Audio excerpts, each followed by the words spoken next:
Thank you guys for being here. A big day for us. I want to talk a little bit about things that have happened since we last had a press opportunity. I will say that the grades, that matters to me. I think there's a competitive side to everything that you do, all of us, and there's really a score involved. And when you get to the end of October, November, December, and they're trying to finish the semester academically, to reel in a 3.37 team GPA with 40 players, I had never seen that. We've reset in 4 semesters, maybe 5 in a row, our team GPA high.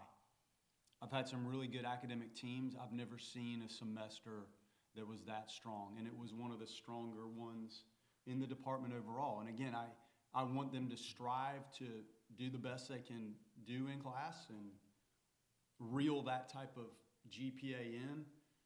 I think every parent would be happy if you sit there at Christmas and here comes the final grade report and your son is reeling in a 3.35 or higher, in that range. Very good. I think the work ethic and the discipline, the support that they have from Lauren Day and her staff goes a long way, and I think those traits carry over onto the field. I really believe that. The cages are complete now. That modification was the best upgrade to an existing footprint I have ever seen. It really is. The driveline motion capture aspect on top of the TrackMan capability of grabbing the pitch metrics from the pitchers, the motion capture and the biomechanical reports we can get in conjunction with a system that Driveline really invented and helped us install. It's a game changer, and it is climate controlled. And we added hitting video cameras so the hitters can get 1, 2, 3, 4 different angles of their swings on really one of the pitching machines, which seems to be the best way to test it, maybe more similar to a live thrown ball. But you can get that in real time, and we can scrub back and look at particular swings in a round. And I don't want every round in the cage to turn into that, but it's beautiful to have that resource to allow the hitters to have some instant feedback on top of what we do get when we're here in the stadium with good video that was here. The scoreboard is going to be new. You've seen that frame is stripped down. The panels needed to be modernized and synced up with the panels that are in Doak. So we're doing that right now. That's a big project. Needed to be done. I don't think the old panels were manufactured anymore, so we had to upgrade those. And there's a sound system now that's going to go on top. The speakers will sit on top of the scoreboard, and I've had a lot of complaints about the sound in the stadium. I know that needed to be changed. This should clear it up. And, softball has a similar system. Their sound system is amazing, and ours will be similar to that. We'll sit right on top of that new video board, and then there'll be a new video board behind home plate where the advertisements and the info runs there. We're stripping down the flooring, the upper deck, the 3rd level of the stadium. That flooring needed to be fixed. We're modifying the suites, refreshing everything in the upper level suites. The fan experience is very important. That's going to be awesome. New chairs up there, and we use that year round. We use it for recruiting during the football weekends. Our fall games, the marching chiefs are out here. So the stadium, it's not just our 40 home games. This thing is used year round, and we're going to definitely feel the effects of upgrading that space. New walkway lights. There are 24 recessed lights all over the stadium in the walkways to light the stairs. That started today. We're pulling all those old fixtures out. 14 of them didn't work, so we're getting all new ones. I think that's, again, better for the fans, and it gives the stadium a much better look year-round. Calendar changed as we pivot to the actual team. The calendar changed a little bit this year. There were some rule modifications, and today is really the first day we can instruct and coach and run the workouts. We have A-plus student managers, and they ran an open field for the guys. The guys need to work. If you look at what a Major League Baseball player would be doing as they prepare for opening day, you're essentially at a point where your Major League starting pitchers would be throwing in a spring training game today. So our calendar's condensed, really because of when the semester starts, but our guys have been here. They were here before school started last Wednesday, and our student managers set up some equipment for them to do open field training on their own. We couldn't be running that, but the players needed it. Today we can run it. It's exciting. These guys have worked very hard. Some of them have good training spaces in their hometowns. Some battle a little bit more. So it's nice to get them back in the facility. They're chomping at the bit. So are we. So today's a good day. They did change the hour usage. So I'm sticking with my ramp-up template that I've used to give them a chance before you jump in and scrimmage. The guys are not ready to scrimmage today. The pitchers are getting close. They've thrown to some hitters, but the base running, the diving, the sliding, the running, we're not there yet. In my mind, that probably comes January 18th in some form or fashion, maybe the 20th. I think if you look at the calendar previously, that would have been maybe January 23rd, somewhere in that range. So I think we're going to grab another few days of scrimmage activity. But I do want to make sure the guys are ready for that. We worry about the pitchers and the arm and the ramp up, but there is an aspect of this for the position players that they need to be ready too. And you lengthen out the hours. They haven't scrimmaged. They haven't run the bases at the level that they'll run the bases once you start scrimmaging, and they know what's on the line. So we need to get them ready and keep them healthy as we ramp up. This week we'll add some base running work. We'll add meetings. We need to get back and review. When we start these meetings in the fall, 23 or 24 new players, there's a lot of information that's new to them. This should now be reviewed.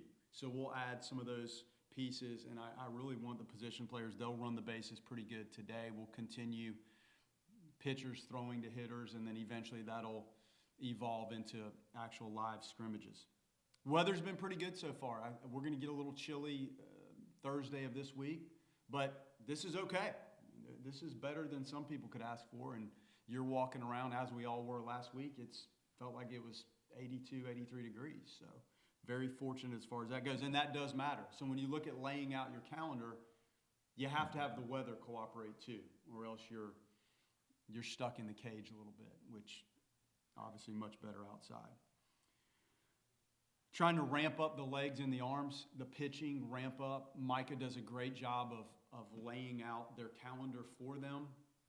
Some of this is in their hands. They have to manage a lot of this coming in. So when we get to today, we need to know that and trust that they've done what they were asked to do over the break so that they're healthy enough to intensify as we go. That's really important. The arm care, the maintenance, it's a life of its own, and we need to make sure we're on top of that and make sure these guys are ready to go, dialed up. Short game stuff, talked a lot about it with the team. We need to be more versatile with that as I look into what we're doing in the preseason. I'm trying some new things. I think in general, the bunting game is something that the younger player may not have done as much as they did 25, 30 years ago. So it's an important piece of the game. And there's really critical moments when you have to be able to do it and you have a variety of bunts. We're going to try to force the issue there a little bit. I think we have some guys that need to utilize it and can weaponize that.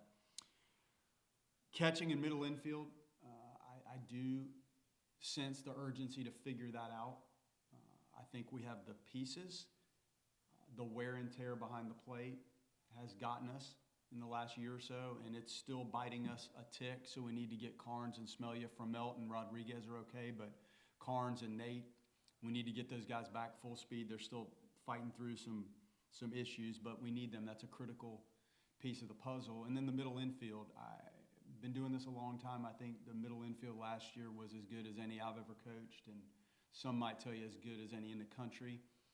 We're going to have to replace those guys. We have capable bodies. The consistency, playing clean, playing smart, understanding the team fundamentals, not taking the defense to the plate or the plate to the field. Those are things that Lodis and Farreau really did a nice job of last year, and the consistency with those guys in the middle was a benchmark of the team. So we're going to have to figure that one out as we move forward.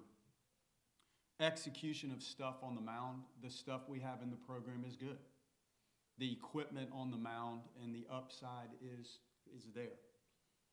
There's a quest for stuff in the game right now. We've seen in the last 10 years the strike zones and the evaluation of the umpiring has shrunk the strike zone, I guess, or made it much more consistent. At times you were getting pitches off the plate at every level of the game. I think you have older players in college baseball. I think the bat technology, although the bat restrictions remain the same, it seems like the technology of the bat, maybe the ball, the compression of the ball, has created a more lively impact, and the home runs are back up. So when you have smaller strike zones, you have evaluations of the umpires that are tighter, older players, more dynamic ball bat contact. The quest to beat people in the strike zone exists. Like, the stuff in the zone has to be able to beat people. Now, just ramming pitches in the strike zone is not always the answer. You have to sometimes get out of the strike zone to get chases, and the execution overall of the quality stuff is when your pitching is wipeout and elite. And we will talk about this today with the group. That's an important piece. It's not just the quest for stuff. When you're playing against experienced, well-coached, older teams like we will see on our schedule, you have to execute the pitches. It has to be commanded. So that's something we need to nail down. Pitch selection and our approach at the plate is something we will focus on going into the preseason. Again, I think the capabilities offensively are there.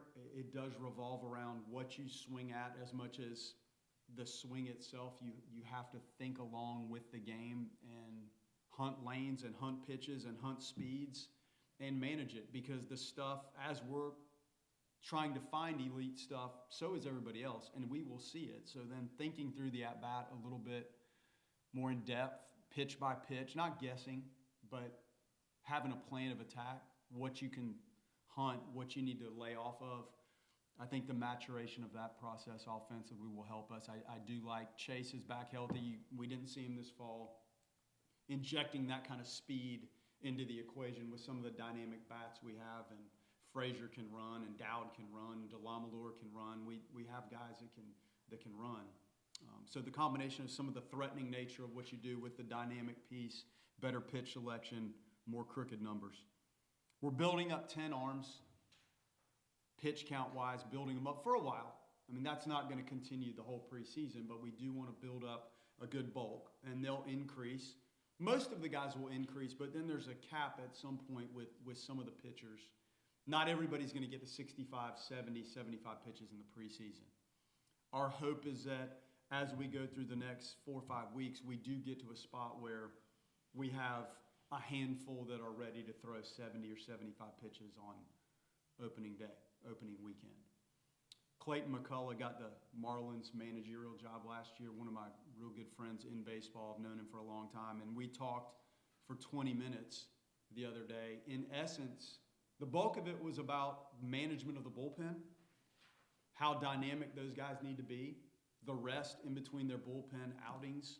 So that becomes part of the equation for us too, when you start to pivot some of these guys that you have built up, pitch count-wise, into more leverage relief roles, where they might have to prepare for 2 outings a weekend or 2 outings in a week. I'm excited to get going. There's a lot that we need to unpack. There are a lot of questions. Each year you go into this, and there's things you have to learn. And you come out of the fall, and you have an idea. But when we start today, I'll really be able to decipher who's in what shape, who made modifications over the break that have helped them. And then eventually we need to start easing this thing into more specific roles and positions. I'm not there yet. I need to see this week and really watch these guys perform. And then I'll have a better idea of where I think we need to start plugging guys in once they're in a little bit better shape. We've seen some live pitching. We see what the pitching itself looks like. I think we'll be much more cued in to where we need to go. Hey, Link, how are you? You talked about the middle infield and replacing those 2 guys that were so stellar for you last year. When you exited fall ball, how did you feel about the candidates that you had there?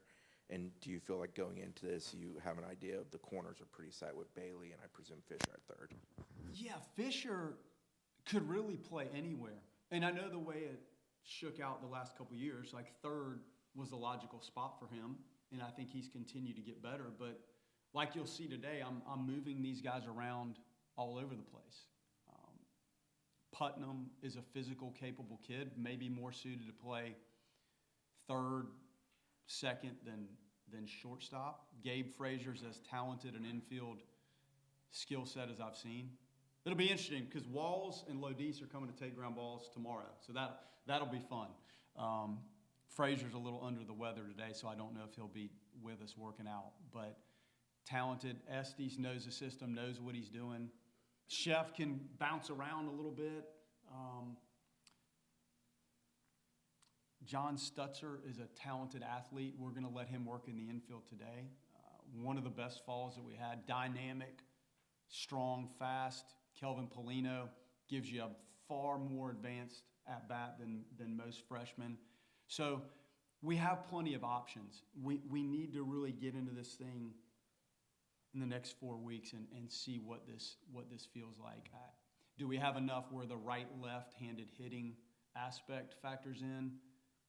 I don't know, but it may. It may.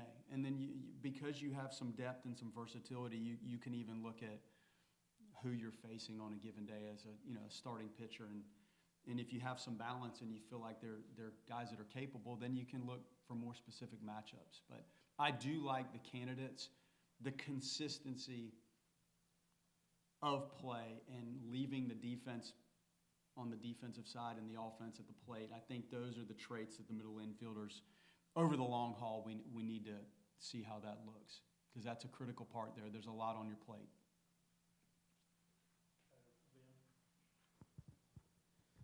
Coach, going back to the modifications to the batting cages, when you talked about some of these freshmen coming in and you have the ability to kind of simulate those different pitches that they're going to see, angles that they're going to see, can that ramp up some development from them to maybe get them more accustomed to what they're going to see in the college game? Yeah, it sure should.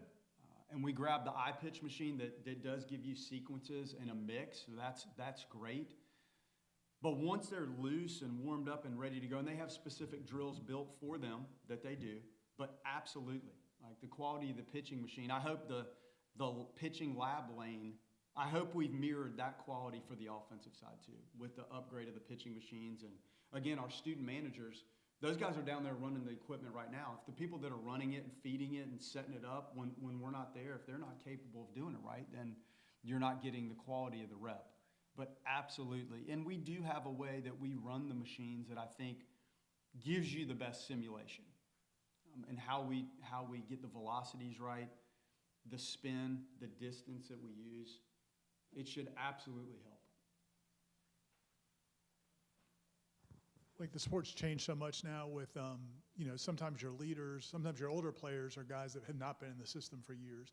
How does that work? Like in practice, you bring in players that have played a lot of college baseball but haven't been in your program, and then how do you help to facilitate that, I guess? That's a good point, and it has changed light years since I started coaching. This might be my 26th year, and you're right. Like some of your older players that are new may not be comfortable or be familiar or be leaders. I do think that the leadership starts with your performance on the field and the consistency. So you don't always know going into this, especially with so many new guys, who your true leaders are.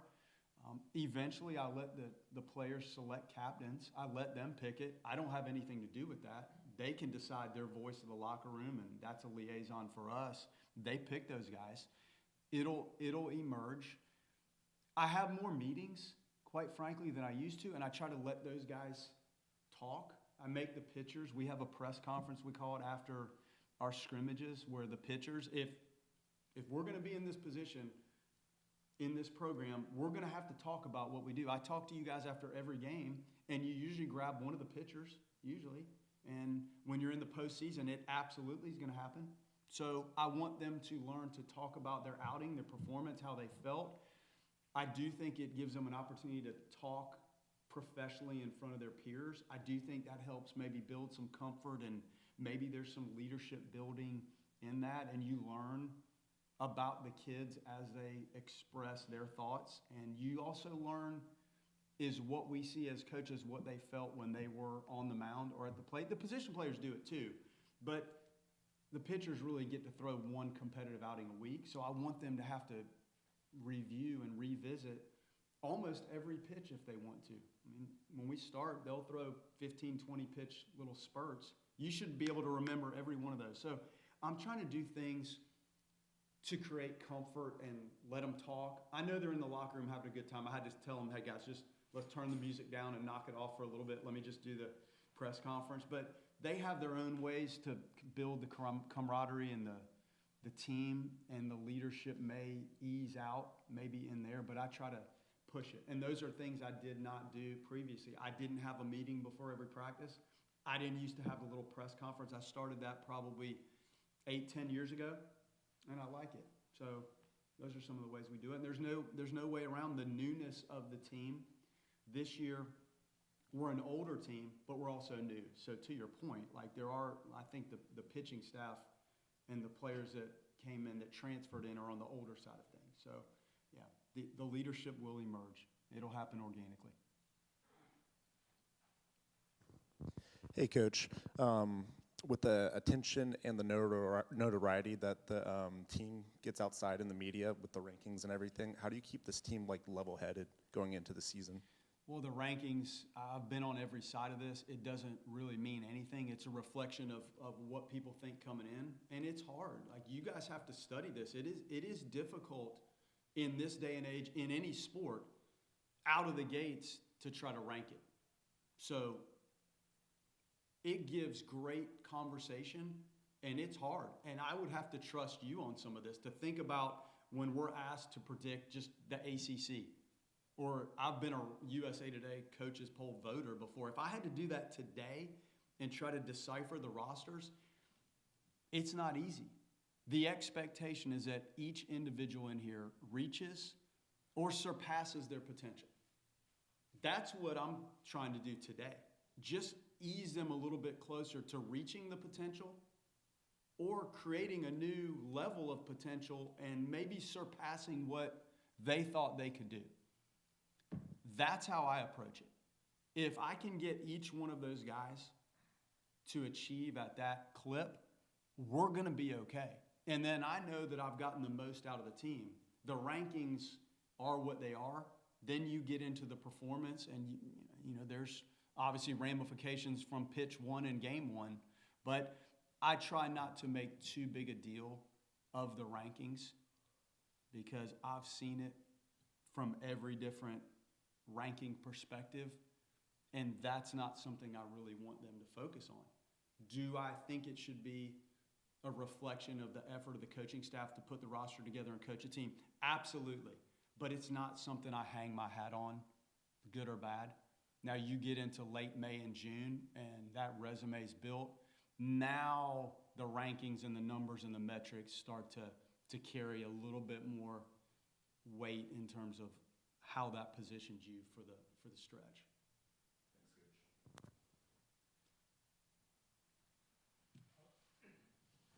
Coach, you talked about trying to replace the middle infield, but the outfield you lost, Gage, you've lost Max. I know Braden Dowd's the guys that you're trying to probably plug in. Who are some other candidates that you like in the outfield right now? Well, we didn't get to see Chase all year. Chase has a skill set like you rarely see. The energy, the way he wants to run the bases, the combination of the speed and the desire to run and steal bases is very unique, and he's got it. Dowd's polished, bat-to-ball skills very good, good sound outfielder. DeLon Malure has done a nice job. He's maturing with the at-bats. Noah Sheffield could run around out there and play probably more a corner. I think Chase and Dowd and John Stutzer are suited to play center field. And if your outfield is what you want it to be defensively, you have three capable outfielders that could probably go play center field. And I think we're headed in that direction. And I do like it. I feel like that group right now, no matter where you put them, I think there's a core group that is ready to go and would not miss a beat. Now, Max was different in terms of the output and the extra base hit and just the ball off bat pop that he had. But you can be creative offensively and create, and at the end of the day, you're trying to score runs, and I think we do have guys that can give us run production out there, no matter how you slice it. With the disappointing news for Jacob Marlowe and obviously a couple guys that are already starter types from a left-handed standpoint, figuring out the roles for the other left-handers, how much is that a vital thing over these next 4 weeks as you go into the season? Yeah, huge. And poor Marlowe, after what he went through with his heart procedures, just a tough rebound for him again. And he's rehabbed just about everything you can rehab. The poor guy, he got his weight back. I mean, he was down to 145 pounds after the heart procedure. So he built himself all the way back up and was throwing the ball well. So tough. And if we could ever figure out the Tommy John, that ligament, we'd be in a better spot clearly as a sport. It's the worst thing we have going. But we have other capable lefties. Mendez has been better. Beard's been better. Meeble, Whited. We're in a good spot. Now the execution, the competitiveness of who lines up in what positions in the rotation, we have to figure that out, and it'll be critical. Peyton Manka has continued to take strides, big, physical. There's a lot there. And if you get it right, we had it right for a little while last year, even with no lighter. We did have kind of your 3 weekend guys, and you had Crest on Tuesday, and that just gives your relievers a chance to be a little bit more dynamic. So we will get there. I do think we have enough, and then you start mixing and matching, and Bryson Moore has been very consistent since day one. It's upside stuff, good, 4 or 5 pitches, understands what he's doing. So if you have lefties, do you sandwich a righty in between the lefties? How do you structure going into the first weekend, and what does that allow for the midweek? If you have somebody else that stands out in the middle of the week, that does help. But our lefties, even with poor Marlowe down, it doesn't leave us completely bare left-handed. We're okay. You talked earlier about expectations. How has Miles handled, bursting onto the scene the way he did? I mean, he had a ton of hype coming in, but then to have the season he did, and now more hype going. I mean, how's he handled all that? As good as you can handle it. And I talk a lot about rare to go through that. There aren't a lot of players that have to deal with those type of expectations individually and then go out and try to help a team perform as a team. Doing this as a sophomore is also unique. And Carnes, in the same way, they're a little older, so they're draft eligible. So that just expedites what's on their plate. His dedication to being good defensively, that really stands out. First base is probably the most underappreciated position in the sport. He's really good over there and getting better. He hadn't played a lot of it coming in here. By the end of the season, he was sound at first base. And you look at, can you make the routine play and handle things around the bag? And then can you make the above average defensive play? Not hard to measure. We're a little behind in college baseball with the defensive measurement metric. But that really stands out. And the at-bat quality, the pitch selection, I think like I talked about approach and pitch selection, I think we saw him grow through that last year. By the end, as dangerous as anybody. But the first base play and the desire to do it, and sometimes we're taking batting practice and you'll see him run around in left or right field because quite frankly, he could do that too. But he's suited right now to play first. The dedication of that tells me a lot. Like he's serious about it, and he's not letting the expectations or the awards stop the work. It's really good. Two of the newer arms, just your thoughts on how Cole Stokes did during fall ball, and then Gabe Nard's a guy that you guys added late, and then also 2 returners like John Abraham and Ben Barrett. Are you hoping they can take a step? Have you outlined what the next step for them would be? Yeah, Johnny Abraham, the breaking ball, like he had that good curveball coming in as a freshman, and there's a constant tweaking of what goes on. Can you develop a cutter, slider, and can you keep the breaking ball? I think at times his breaking ball almost got a little bit horizontal for him, and he lost some of the depth. And you grab that technology, and it tells you a lot about the metrics of the pitch. And then there's obviously the feedback of what the guys at the plate see and do. So Johnny, changeup's going to be better. We saw that at the end of the fall. Like sometimes that changeup gets a little firm, but I think he's created and worked hard on getting some separation where fastball velo, we saw it continue to trend up. The changeup maybe getting off the fastball velo a little bit more and finding that good downer curveball again. Benny Barrett we've seen 3 different Ben Barretts. As a freshman, we saw a lot of strikes and maybe the stuff wasn't quite good enough. Then we kind of eased through. The stuff really ramped up, but the command lacked a little bit. So hopefully now we kind of mesh that thing because I think he's the only guy that's been in the program. Help me if I'm wrong, but 4 years with us.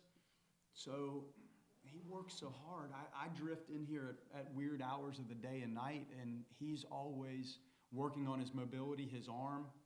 He's in the indoor cage doing his exercises and drills. I mean, nobody works harder than that guy. So there's something in the works for him. It's going to happen. The sink, he's got good sink and movement. He's always had it. Sometimes it becomes a little hard for him to command. He'll get it.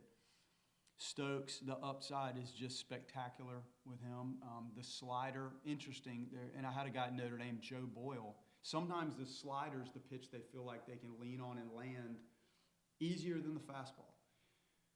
So Mike and I talked a lot about like what fastball lane and thought helps him get the ball fastball most consistently in the strike zone. So that's going to be something we work on, but he's going to be a piece of this, and when it clicks, it's going to be very, very dynamic. I think he's going to throw 100 miles an hour. He's been close. It's going to happen. In the slider, when you're mid to upper 80s with a breaking ball, you're that athletic. That's fun. And it's really fun when it takes off. It's unfun if you have that and you can't get it on the tracks and get it moving along like you wish. But he's been great. Who did I miss? Nard? Yeah. Very unique, heavy sink run on the fastball, good feel, as much experience as you could ask. And we wanted him to finish at Duke. He needed to get that degree, get that in his back pocket. He's got that, and now he's here. I think he needs the competition again. You know, we only played 2 fall games. I'm not going to say we competed our tails off all fall, but you're scrimmaging and you're fighting for spots. I think it'll be good for him to have a month in that world of grinding a little bit and battling. And I think the arm strength, that's probably seems to be what he said he needs. He just doesn't quite have the life on it that he usually will. He'll get that. Hey, Coach, during the offseason, you brought in a bunch of pitchers. When looking to add these pitchers to your program, what are some qualities you look for? Well, you're just grading out stuff and doing as much makeup homework as you can do. And you want to have a variety if you can get it. Like you want to have enough on the left side and you want to have enough on the right side, and you just go. The recruiting is tricky, and you fight and recruit as hard as you can, and then you get into the transfer thing in the summer, and you're battling a lot of really capable programs. You try to present your developmental plan for them, talk about the culture of the program, and then when it's over, when the dust settles, you see where you are. And it's an ongoing quest. So to have a roadmap to the finish line of that is not easy. You can't plan it out to the point of being stubborn in the plan. If something presents itself and it's available and it looks like it upgrades you, we try to go get it. And we've put so much emphasis on the development of pitching and the facility and the construction, the modification, the upgrading of what we've done is to help our current players and also attract recruits, because some of these guys visit 4 or 5 schools in a spurt in the summer, and then they make their choice. So what they see, what they feel, the relationship with the pitching coach and myself goes a long way. So you try to go at it as hard as you can with what you feel are the best available arms in mind, and hunt it and attract it and recruit it and see where you land. And I do think we landed in a pretty good spot. We lost more than anybody in the country, I think, from a draft perspective, and we're older again. So I can see where this is probably trending again, especially on the mound. There's a lot of older players that are draft eligible. So that's okay. Now, plan-wise, if you could grab some younger players that you have for a few years, maybe that's ideal. But if that's not available, you go with what you have in front of you that appears to fit and work and is an upgrade. That's what we do.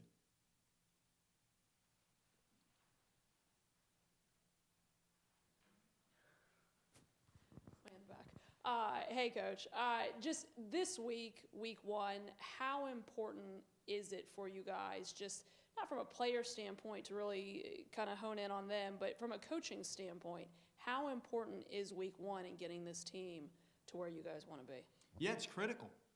You need to see where they stand. Where are they? And we had an hour meeting on planning just when we wanted to scrimmage. And I told the guys, I have to see what this looks like and feels like, because there has to be a mechanism that triggers for me to make me think these guys are ready to go scrimmage. And once we line it up and go, whether that's this weekend or Tuesday, I need to feel really good about where they stand physically. Like, are they ready to dive, slide, run? The things that happen once you start competing, it changes. So the barometer of where they stand individually, and then do I think the team is ready for the next step? So it doesn't get more important than this. This is the most important piece of the puzzle for us, because it sets the stage for what happens this weekend and beyond. And at some point, we have to go. So at some point, the readiness part, we got to move this thing forward. But I do have some time to assess and feel it out with the new calendar, too. The new calendar does allow you to maybe start a little bit earlier. That doesn't mean I think that's necessarily right for really the position players more than anybody else. So hugely important. Any other questions? Awesome. Do you want more, Ira? I'm good. You sure? I was just gonna ask real quick, just on the, just having those games in Texas early in the season, does that change anything at all in terms of just your mindset going into, it's a big stage? Yeah, no, it's great. I mean, it's a major league stadium. You got 3 really capable programs. I think it's awesome. I do. You can get a direct flight from here to Dallas, which is also nice. And I set this up years ago. Some places are hard to get to. It's not hard to get to Dallas. And we're going to get to practice. That's going to have the feel of a regional or beyond. It really will. So let's go.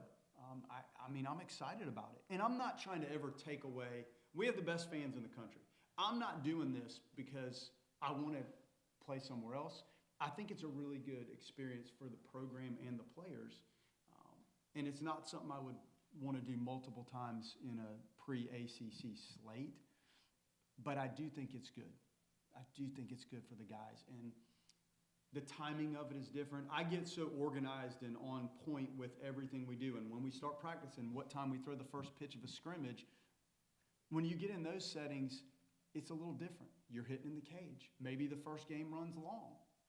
It's different than scripting out and doing things on cue week after week after week. So it does give you a feel for the postseason. I do like getting on the road like that and just being in the hotel, show up, figure it out. And I do like the fact that it's a tournament setting. Not that there's a winner of the tournament, but that the games may not go as you planned. Just like the postseason. You have to be able to manage and switch your timing and your flow and your rhythm and what the pregame feels like. And then when pitch 1 is thrown, like, it's game on, whether it was on time or not on time. So I think that's a good test for everybody. Anything else? Great. Thank you, Coach. Thank you.